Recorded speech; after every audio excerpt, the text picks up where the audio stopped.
Kayo saatiif wareere bosona keessa joore beelaa deebuun jabaate.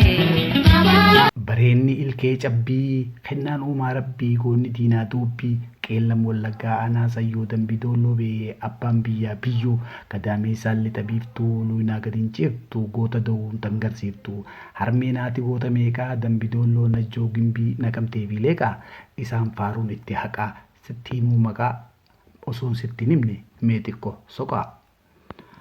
Rakkoo miidhaa uummataa furtuun yaada furmaataa leenjisaan dabballoota nama tokko na yaadata faaruun arraas isaa namni kun eebbisa. Geera naan jettu meeqa geera roorre dhaamsa dabarfadhuurre sabab sababiin hima ijoollee xiqqaan na dhaggeeffadha guddaan na qalbeeffadha. Sababiin bunan filoo ijoollee jabanaa galaafate sababiin hawaannisa midhaanuu galaafate sababiin goobanticha goota koo galaafate kan kaleessaatu jennu narras nu tophaafate maluma malaan gorsa amma kaataaf yaadate yaa gaarreen biyya keenya yaa walalii biyyaa jorgo hangafta abbootii keenya korma sitti kalleere waggaa bara dheeraadhaaf foloo sitti galleere akkuma namaa qonnee keenya maaf badee laata warra beelaas maaf taane meekuma namaa lollee mirga keenyas maaf dhabne nu maal yakkine laata. Eebbaan guddatee dhugaan eebbisaa addunyaa guutuu takkaan lalisaa qeerroo mataa daabee gitaara isaa ol dhaabee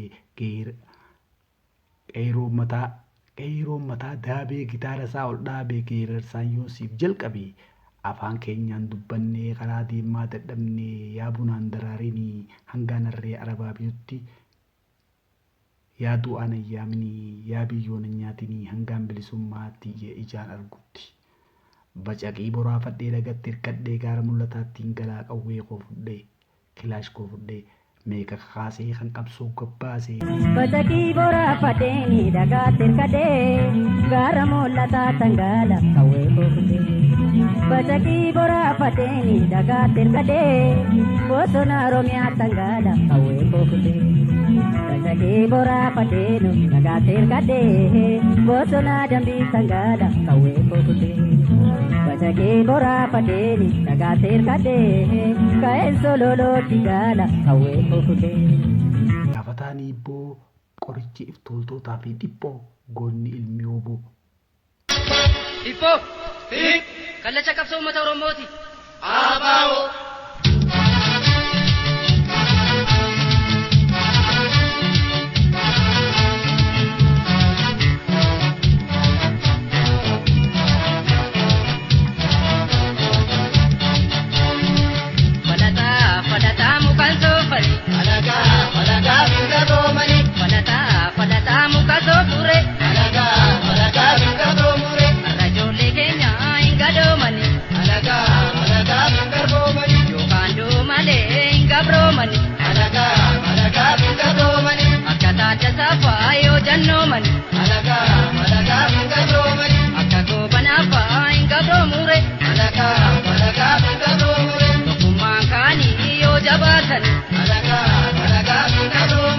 Nandidinii dubbii tiyyaa nallee yakkinii garaa kiyyaa faatee jechuun maqaa keetii kan si baasees abbaa keetii jechaa gochaan agarsiisaa ragaan gitaara isaa. Siilaan maqaa keetii ati baasee ijoollee. Faatee maqaa keetii ati baasee abbaan keetii. Waawwaati sii kennee faatee miidhaguun keetii. Falmataan gadaa boonsaan sirna abbaa gadaa yoo Oromoon tokko ta'e diinni isaa baqee badaa dursaan hundaa gaaddisni caayaa odaa eebbisaa addunyaa jeeni beeni sodaa.